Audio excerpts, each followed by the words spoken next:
오늘은 여호와의 날을 대비하라, 여호와의 날을 대비하라 이라는 제목으로 말씀을 선고합니다. 오늘 본문에 보면 여호와의 날이라는 단어가 이제 1장, 우리가 지금 읽은 2장도 3장도 계속 여호와의 날이 4번이나 나옵니다. 요엘서는 1장부터 3장까지 되어 있는데, 그러므로 이제 여호와의 날이 주제라는 것을 알 수가 있어요. 1장에도 한 번, 2장에도 지금 1절, 11절에도 여호와의 날이라고 그랬고, 3장에도 14절에 여호와의 날이라고 그랬어요. 이것은 바로 역사적인 디데이, 심판의 날을 말씀하는 거예요. 이때가 BC 800년 된 때인데, 820년 내지 830년 정도. 그때 남유다는 요아스라는 왕이 이제 다스리고, 또 북이스라엘은 예후라는 왕이 이제 거의 끝 무렵이었어요. 요아스는 이제 시작할 때고, 그런데 갑자기 하나님이 요엘이라는 선지자를 통해서 이렇게 종말의 때에 대한 예언을 주셨습니다. 왜 그랬을까? 그 배경을 좀 살펴봐야 돼요. 먼저 북이스라엘은 1대 왕부터 계속 이제 우상을 섬기면서 하나님이 한 번도 그 북이스라엘 왕을 선한 왕이라고 인정한 사람이 한 사람도 없어요. 그런데 이제 10대 예후에 이르러서 그래도 하나님이 북이스라엘의 악을 제거할 수 있는 이제 기회가 그 예후를 통해서 이루어진 겁니다. 그래서 가장 악했던 그 오므리 그 왕조, 그 중에 결정적으로 악한 왕이 7대 아합 왕이었어요. 그 아내 이세벨, 이들이 이제 우상을 더 본격적으로 섬기고, 이것이 남유다까지 내려와서 사돈 관계 맺음으로써 이제 남유다도 바로 그 악이 들어와서 아달랴라고 하는 이 이세벨의 딸이 그 악한 욕망을 이제 드디어 드러내서 자기가 왕자들을 다 죽이고 직접 여왕이 됐어요. 그래서 7대 남유다의 20명 왕 중에 유일하게 7대가 여자 왕이에요. 6년 동안.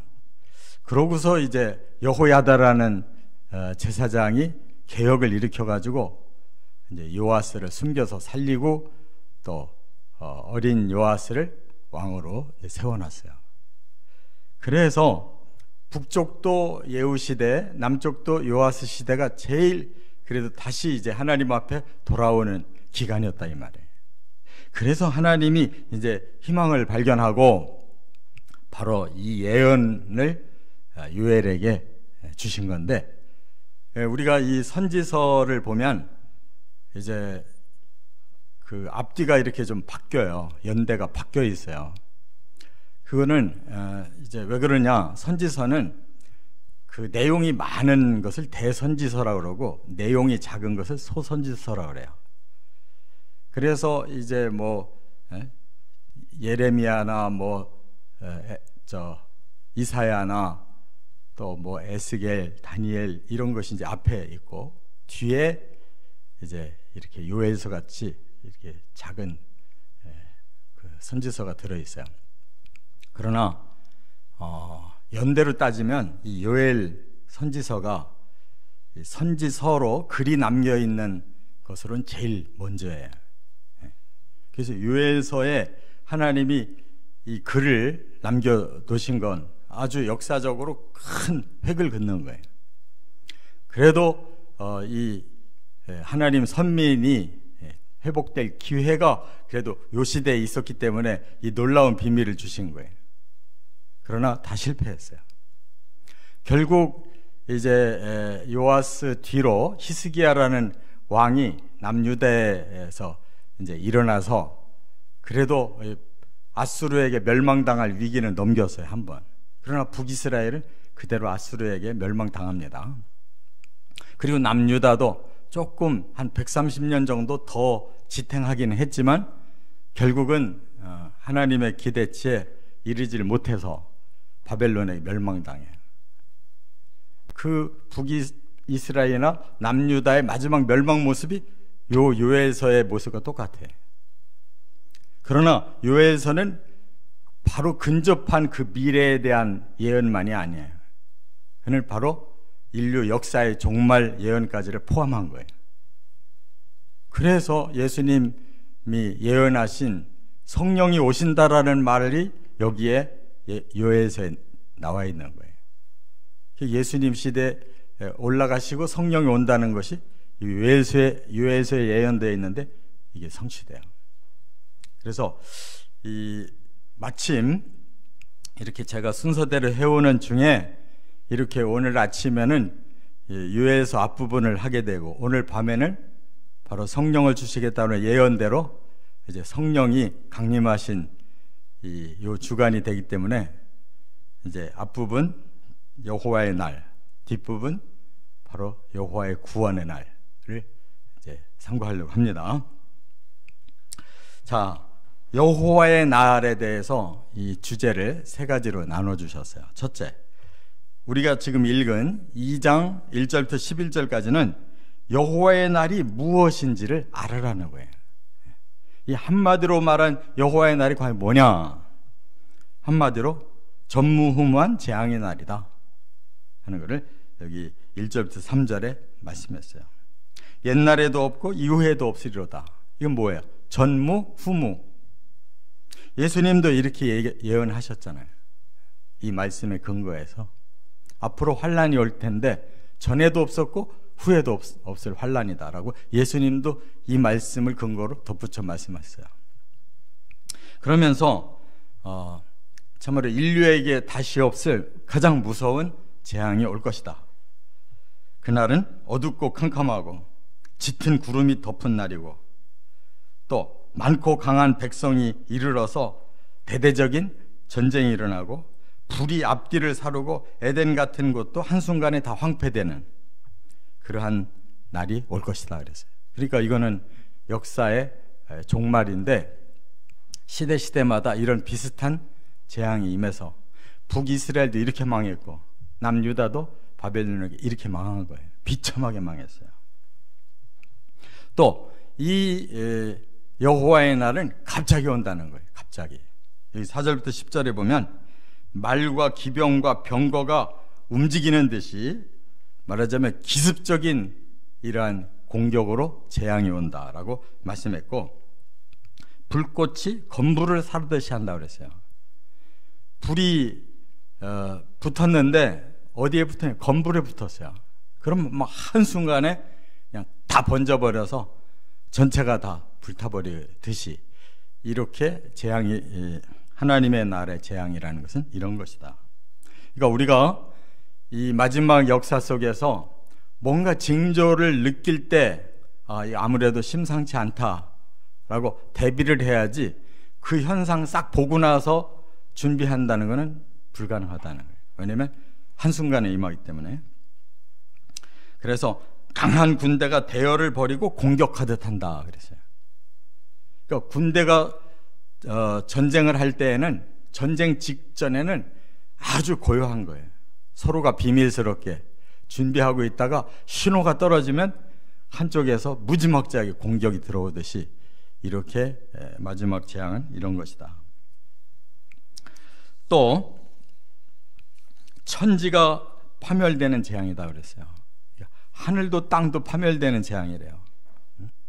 그래서 땅이 진동하고 하늘이 떨며 해, 달, 별이 빛을 잃을 것이다.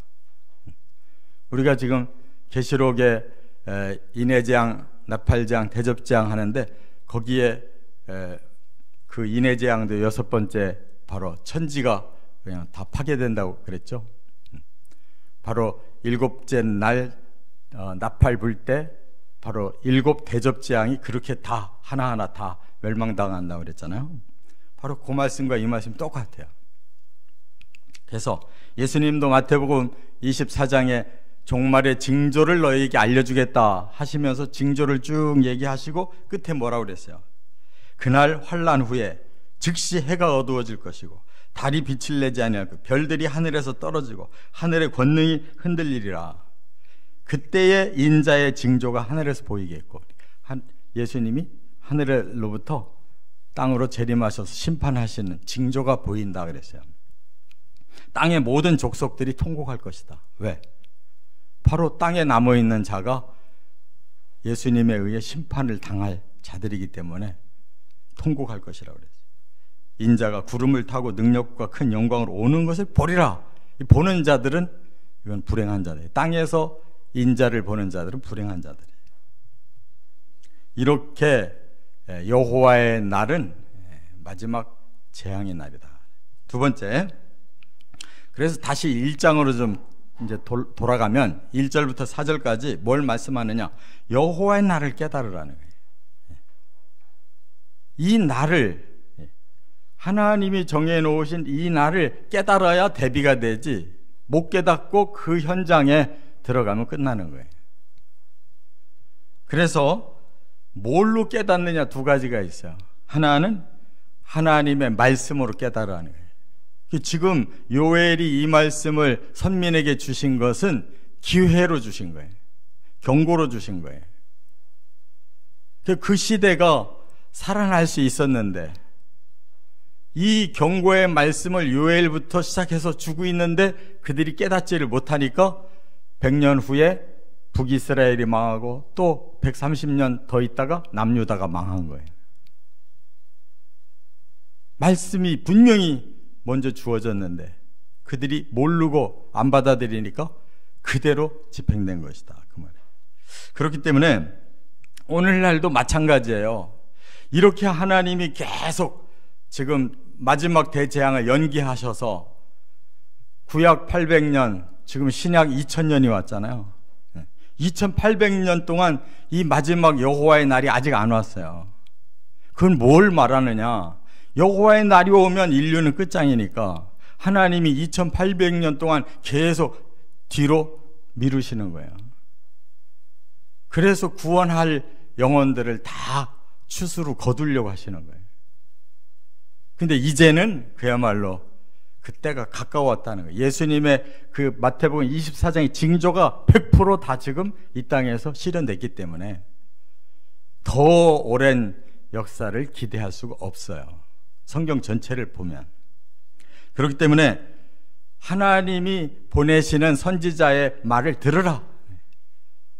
그 선지자들이 다 남겨서 구약 신약 66권으로 성경 말씀이 주어진 거, 이 계시의 말씀을 들으라는 거예요. 이거 열고 깨달으라고. 이것이 유일한 그날을 깨닫는 날이에요.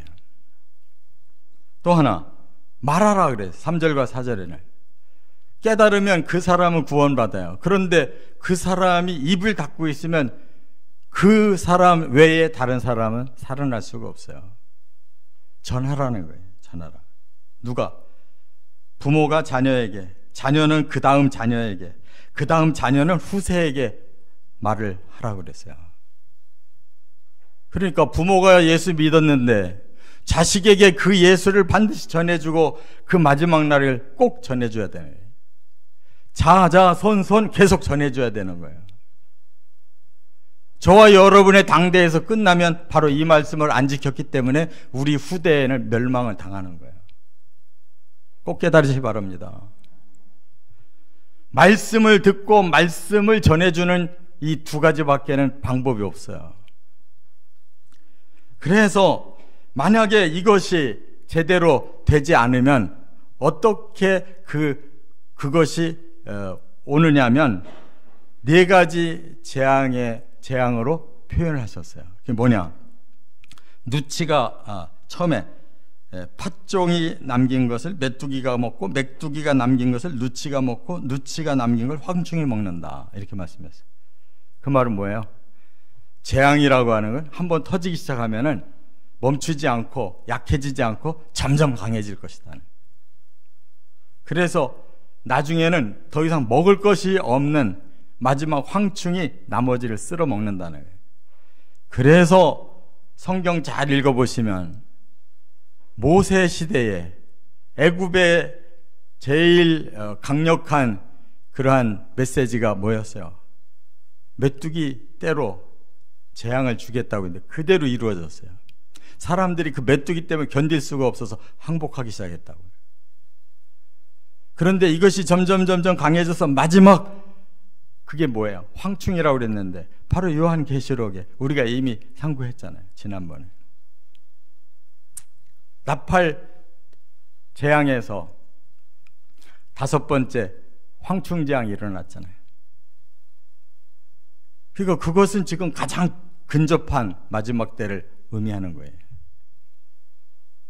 그만큼 말씀을 깨닫고 바로 그 말씀대로 다음 세대에 빨리빨리 전해야지, 그렇지 않으면 마지막 황충이 먹는 재앙이 온다는 거예요.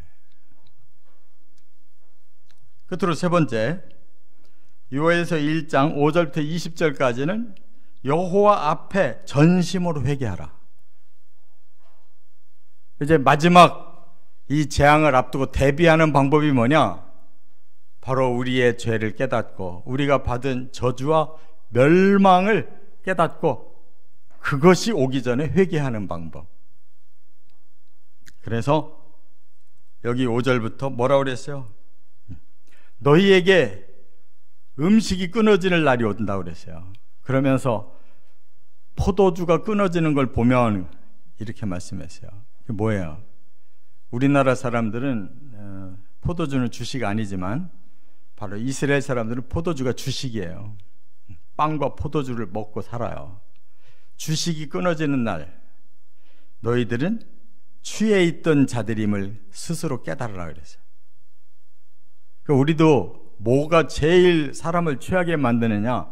먹고 사는 요 목숨에 날마다 간당간당하게 살려고 하는 사람들이, 이게 바로 문제예요. 먹는 거 외에는 관심 없는 사람들. 내가 이 땅에서 어떻게 해야 잘 먹고 잘 사나.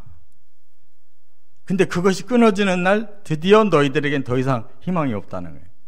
그때는 황급히 기도해야 되는 거예요. 회개해야만 살 길이 있는 거예요.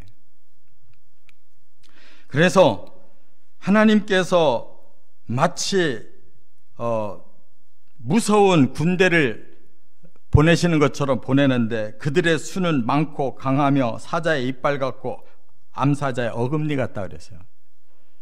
이 땅에 재앙이 오는 마지막 순간은 엄청난 무서운 군대가 휩쓸듯이 그렇게 한순간에 비참한 상황이 오는 것이다. 이스라엘 백성들은 포도나무와 무화과가 멸한다 그러면 그것이 멸망인 줄을 알아듣는 사인이에요. 예수님도 그 말씀 했잖아요. 그러니까 너희는 포도나무는 그 포도나무에 가지가 붙어 있으면 열매 맺고 떨어져 있으면 스스로는 열매 못 맺기 때문에 열매 없는 자는 망하는 거예요. 무화과 나무도 마찬가지로 예수님이 마지막 십자가를 지시는 그 마지막 주간에 무화과 나무를 저주하셨잖아요. 왜 저주하셨느냐? 정말로 배가 고파서 없어가지고 기분 나빠 저주한 게 아니고 그게 예고를 말하는 거예요. 앞으로 이스라엘이 무화과 나무 같은 나라로 하나님이 세워놓으셨는데 열매 하나도 없는 나무, 너는 반드시 저주받을 것이다, 멸망당할 것이다. 그걸 예고하는 그런 예표로 말씀한 거예요. 예수님 배가 고파서 진짜로 기분 나빠서 저주한 게 아니에요. 그러니까 이처럼 하나님께서 그러한 예표를 가지고 말씀하실 때 황급하게 우리가 먹고 사는 게 지금 문제가 아니구나, 바로 하나님 앞에 영원한 멸망을 당할 수밖에 없는 상황이 왔구나 라고 깨닫고 빨리 회개해야 된다는 거예요. 통해 자복해야 된다는 거예요. 근데 이거를 북이스라엘과 남유다는 못했어요. 그래서 예루살렘 함락되는 모습을 나중에 예레미야나 보세요. 에스겔서 같은 보세요. 어떻게 비참하게 함락됐는지. 바로 이런 식으로 함락돼요. 한순간에. 슬피 울며 회개하라고 그래요. 애곡하라고 그랬어요. 애곡. 애곡이라는 게 뭐예요? 너무너무 후회된다는 거예요. 아, 그것을 내가 꼭 깨달았어야 되는데 하고 애곡한들 소용없어요. 하나님 앞에 진정으로 우리의 죄를 애곡해야지 상황을 보고 애곡하는 건 때가 늦은 거예요. 우리의 죄를 들여다봐야 돼. 이젠 먹고 사는 게 문제가 아니라 과연 내가 하나님의 심판대 앞에 서야 되는데 과연 나는 어떤 존재인가. 우리의 죄가 깨달아져야 되고 이 죄를 어떻게 씻느냐? 하나님께 용서를 구하는 수밖에 없다는, 진정으로 하나님을 믿고 하나님 앞에 내 죄를 쏟아놓고 회개하는 거, 이거밖에 다른 게 없어요. 그래서 약혼자를 잃은 처녀처럼 울라 그랬어요. 하나님 남편이에요. 우리는 그동안 남편을 잃어버리고 살은 여자들이에요. 재물을 드릴 것이 없는 제사장처럼 울으라고 그랬어요. 제사장 하는 일이 뭐예요? 하나님 앞에 제사를 드려야 하는데 예물이 없어요. 통탄한 일 아니에요? 가꿀 소산이 다 없어진 농부처럼 울으라고 그랬어요. 농부가 뭘로 사는 사람이에요? 뭔가 가꿀 것이 있어야지 농부가 의미가 있는 거잖아요. 가꿀 것 자체가 다 없어졌다. 그 농부는 아무 의미가 없는 거잖아요. 그러니까 마지막 기회가 남아있을 때 회개가 그래도 가능한 것이에요. 또 철야하며 기도하라고 그랬어요. 우리 성경이 철야 얘기가 여기 나오고 있어요. 밤을 새우며 기도하라고 그래요. 밤을 새우며. 왜 밤을 새우나요? 잠자는 게 지금 문제가 아니니까. 금식하며 회개하라고 그랬어요. 지금 먹는 게 문제가 아니니까. 14절 상반절. 성전으로 와서 금식하며 성회로 모여 회개할지어다. 마지막 때는 하나님 앞에 나와서 함께 회개하고 금식하고 철야하고 오직 생명을 하나님께 맡기고 기도하는 일보다 다른 일이 없어요. 마지막으로 부르짖어 기도하라고 그래요. 죽기 살기로 기도하라고 그랬어요.